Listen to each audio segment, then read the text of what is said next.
Final days and painful ending of love goddess Rita Hayworth. Here's why.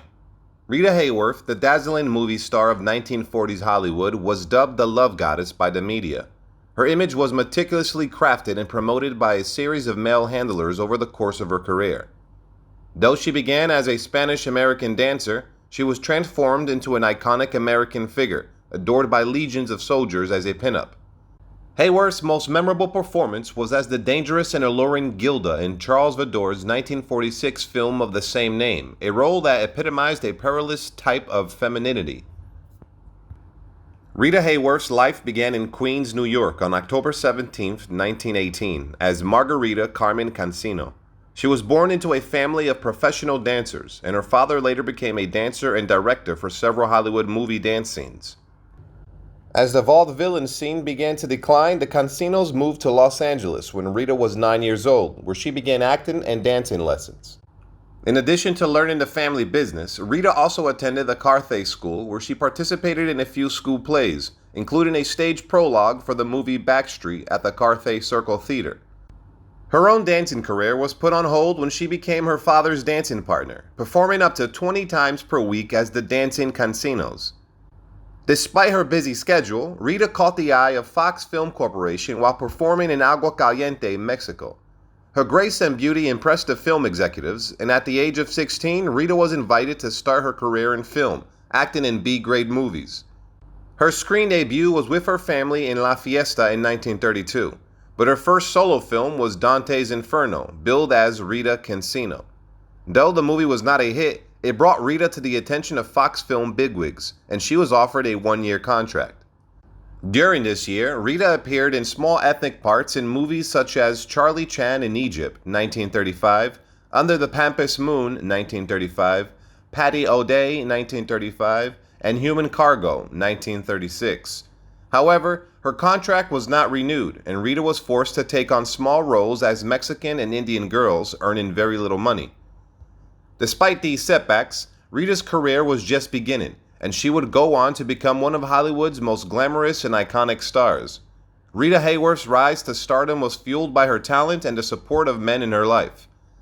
At the age of 18, she married Edward C. Judson, who became her manager and helped transform her look with electrolysis and a name change to Rita Hayworth. These changes quickly gained her public attention and led to a 7-year contract with Columbia Pictures.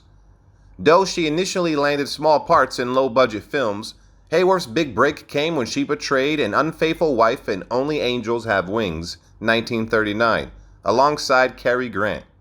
She continued to impress audiences in films like Strawberry Blonde, 1941, with James Cagney, and Blood Sand, 1941, with Tyrone Power.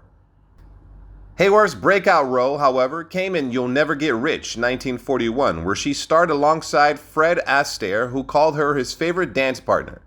Her performance in this film, which showcased her dancing skills, earned her the nickname The Great American Love Goddess from Life magazine and a cover feature in Time magazine.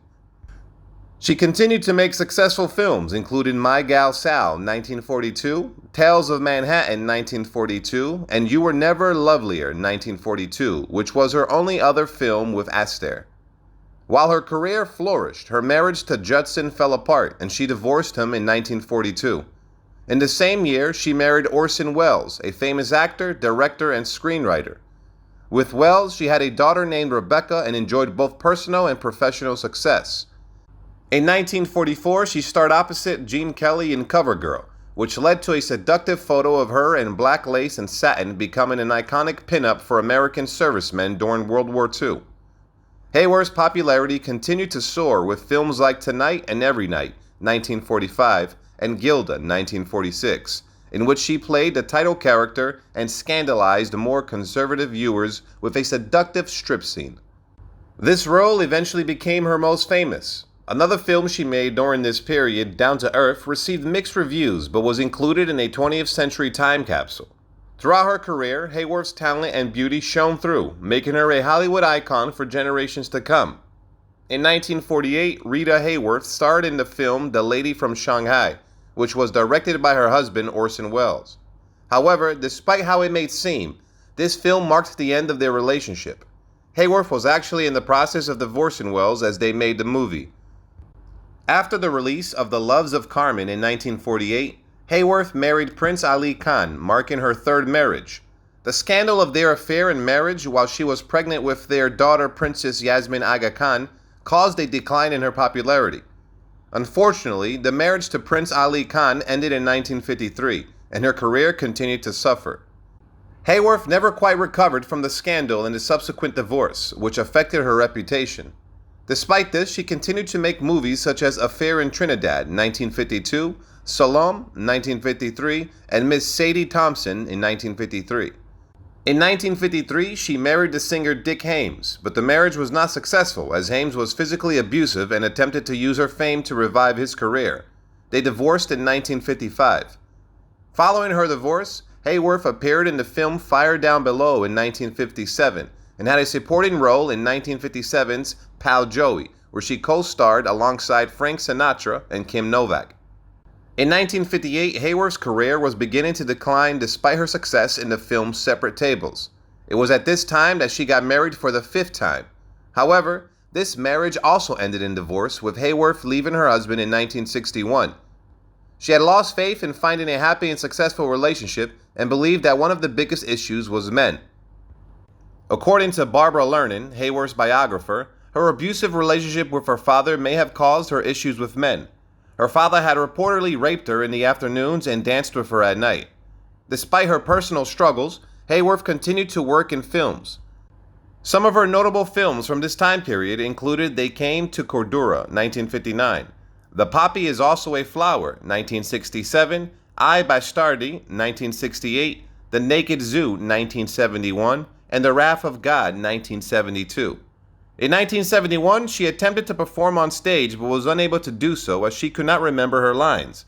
It was around this time that people began to realize that there was something seriously wrong with her. Unfortunately, Alzheimer's disease was not well known at the time, and Hayworth was given a variety of different diagnoses for her condition. In 1981, she was declared unfit to take care of herself, and her daughter, Princess Yasmin Aga Khan, took care of her until her death on May 14, 1987.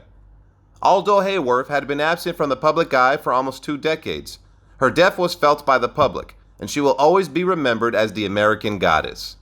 Goodbye, legendary actress, love goddess Rita Hayworth.